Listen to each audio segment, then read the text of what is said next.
Hi hello எல்லாருக்கும் வணக்கம். இன்னொரு வீடியோவில் உங்களை சந்திக்கிறதுல ரொம்ப சந்தோஷம். இந்த வார வீடியோ தமிழில் தான் இருக்க போகுது. நீங்கள் தம்ப்நெயிலே பார்த்துருப்பீங்க. டைட்டில் மனிதர்களிடம் இருக்கும் மிக கொடூரமான கேவலமான குணம் எது அப்படின்றத பற்றி தான் நம்ம இந்த வீடியோவில் பார்க்க போகிறோம். என்ன குணம் அப்படின்றத தெரிஞ்சுக்கிறதுக்கு இந்த வீடியோவை ஃபுல்லாக பார்க்கணும். நான் 2 கதை, ஒரு கேம் சொல்ல போகிறேன். ஒரு ஆஹா கதை, ஒரு ஐயோ கதை, ஒரு சூப்பரான கேம். இந்த 3 விஷயத்தை நான் சொல்லி பகிர்ந்து முடிச்சிட்ட பிறகு தான் அந்த குணம் என்னென்று உங்களுக்கு நான் ரிவீல் பண்ண போகிறேன்.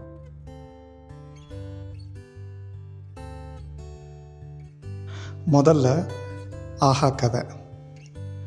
1958 1958 இட்டாலி. ஒரு டிராக்டர் கம்பெனியோட ஓனர் பேர் ஃபெருஷியோ. அவர் பிஸ்னஸில் ரொம்ப சிறப்பாக இருந்தார். அந்த டிராக்டர்கள் விவசாயிகளுக்கு விற்று அது மூலயமா அவருடைய வாழ்க்கையை ஓட்டிகிட்டு இருந்தார். அவர் டிராக்டர் பிஸ்னஸில் நல்ல செல்வ செழிப்போட செல்வந்தர் ஆகிட்ட பிறகு பணக்காரர்கள் பயன்படுத்தக்கூடிய ஒரு கார் வாங்கணும்னு ஆசை. ஃபெராரி கார் தான் இட்டாலியில் நம்பர் 1 கார். அப்போ என்னதான் ஃபெருச்சியோ மிகப்பெரிய பணக்காரராக இருந்தாலும், ஒரு டிராக்டர் கம்பெனி வச்சுருந்தாலும், அவர் கார் ஓட்டுறதுல கொஞ்சம் கரடு முரடாக ஓட்டுற ஆள்.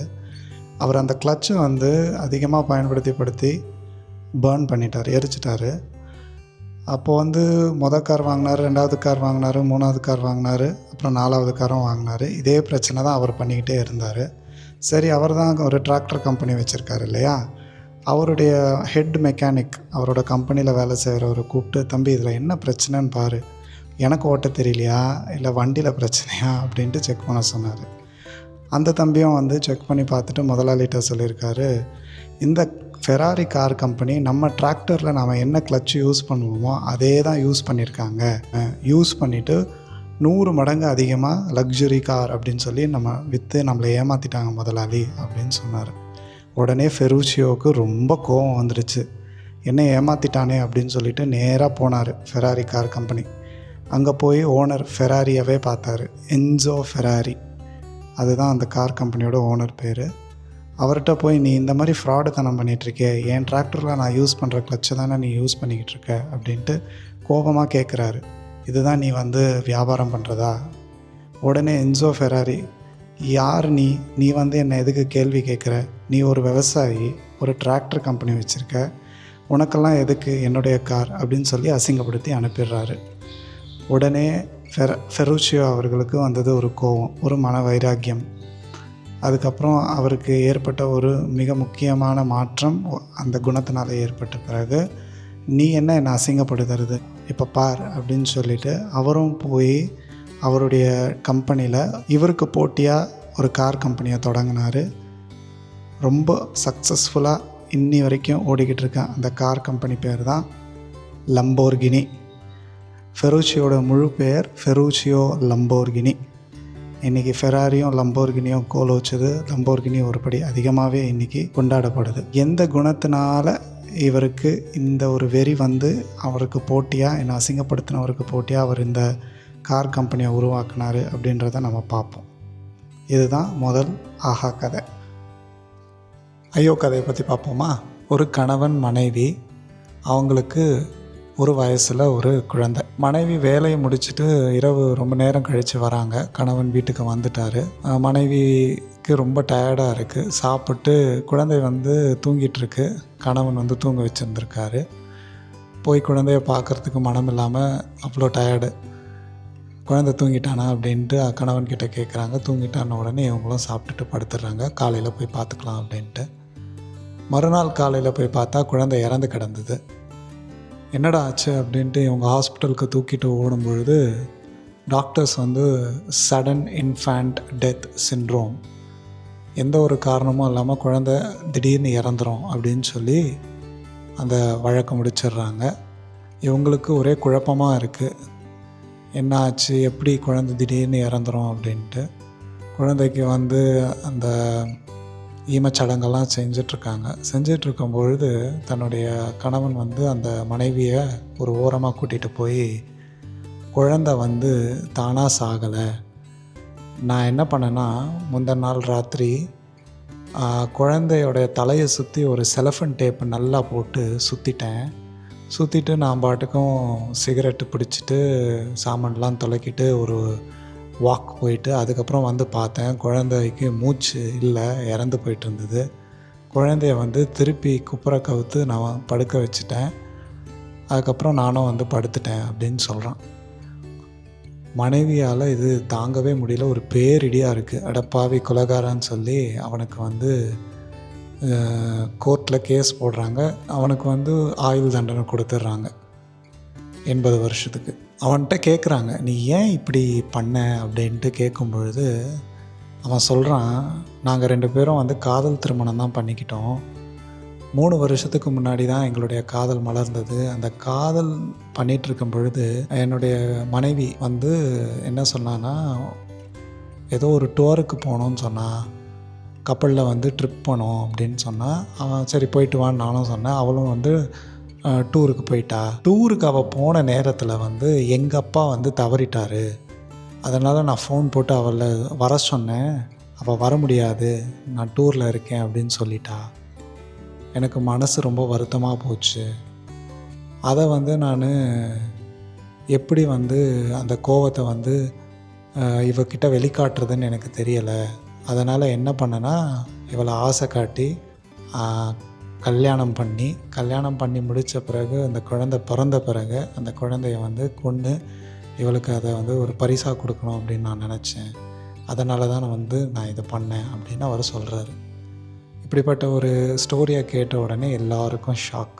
ஏதோ ஒரு குணத்தினால் தான் அவர் வந்து இந்த மாதிரி ஒரு கொடூரமான ஒரு விஷயம் பண்ணியிருக்கணும்.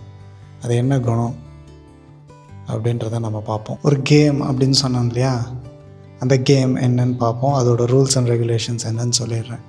2 பேர் சரிங்களா. இந்த கேம் விளையாட்டுக்கு நடுவில் ஒரு ஆள் வந்து நடுவர் மாதிரி ரூல்ஸ் அண்ட் ரெகுலேஷன்ஸ் எக்ஸ்பிளைன் பண்ணிடுறாரு.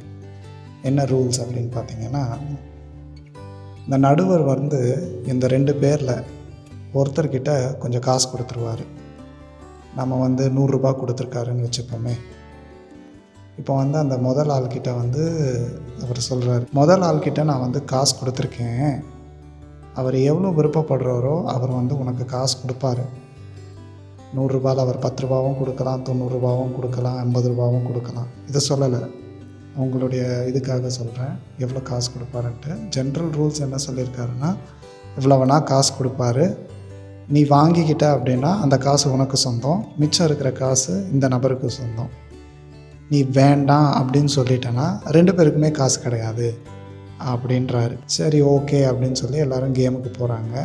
முதல் நபர் வந்து 2வது நபருக்கு ஒரு அமௌண்ட் கொடுக்குறாரு.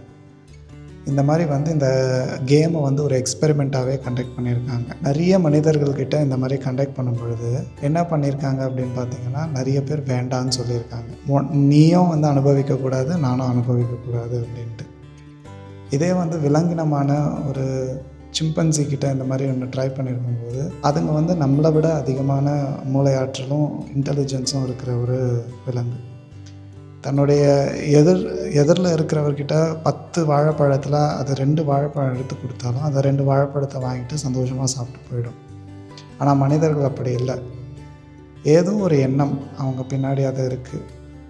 அவன் வந்து எனக்கு முழுசான காசில் சரிக்கு சமமாக கொடுத்தானா, கம்மியாக கொடுத்தானா, அதிகமாக கொடுத்தானா அப்படின்ட்டு அந்த ஒரு எண்ணமும், அவனும் அனுபவிக்கக்கூடாது, எனக்கும் அது இல்லைனாலும் பரவாயில்ல அப்படின்ற ஒரு எண்ணமும் தான் வந்து இந்த கேமுடைய ரிசல்ட்டாக அமைஞ்சிருக்கு.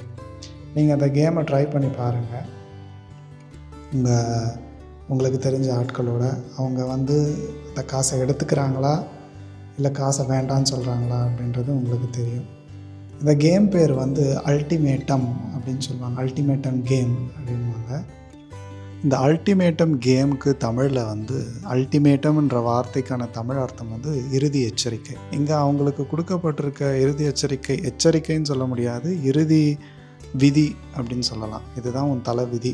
நான் கொடுக்குற காசை வாங்கிக்க, அது வேணும்னா நீ எடுத்துகிட்டு போ, வேண்டான்னா உனக்கும் காசு இல்லை எனக்கும் காசு இல்லை, அந்த மாதிரி. இதை யார் பண்ணாங்க அப்படின்னு பார்த்தீங்கன்னா, இது மனித சுபாவத்தை அறிந்து கொள்வதற்காக ஆராய்ச்சியாளர்கள் எடுத்த ஒரு முன்னெடுப்பு, ஒரு எக்ஸ்பெரிமெண்ட், ஒரு ஆராய்ச்சி தான் இது. 1977 ஒரு ஜெர்மன் ஆராய்ச்சியாளர் வெர்னர் கியூத். ஜெர்மன் நாட்டு பல்கலைக்கழகமான கொலோன் பல்கலைக்கழகத்தில் இந்த ஆராய்ச்சியை முன்னெடுக்கிறாங்க, இந்த விளையாட்டான ஆராய்ச்சியை.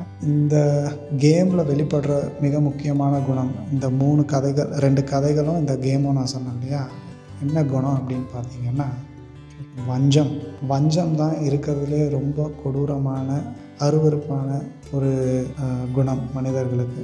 ஆனால் அந்த வஞ்சம் லம்போர்கினி மாதிரி ஒரு கார் கம்பெனியும் உருவாக்குச்சு, ஒரு பச்சிளம் குழந்தையோட உயிரையும் எடுத்துச்சு. மனிதர்களுடைய எண்ணம் அப்படி என்ன அப்படின்றதையும் நமக்கு வெளிப்படையாக காட்டுச்சு. ஸோ இவ்வளவு வஞ்சத்தோட மனிதர்கள் நாம் வாழணுமா வாழக்கூடாதா அப்படின்ற முடிவை உங்கள்கிட்டயே விடுறேன். வஞ்சம் உங்கள் வாழ்க்கைக்கு உதவுச்சா இல்லை உங்கள் வாழ்க்கையை தாழ்த்துச்சா அப்படின்றத நீங்கள் கமெண்ட்டில் சொல்லுங்கள். உங்களுடைய பர்சனல் வஞ்சத்தை பற்றின எக்ஸ்பீரியன்ஸஸும் இதில் சொல்லுங்கள். As usual, let's learn from each other, let's guide each other and let's grow together. நன்றி. இன்னொரு வீடியோவில் உங்களை நான் சந்திக்கிறேன்.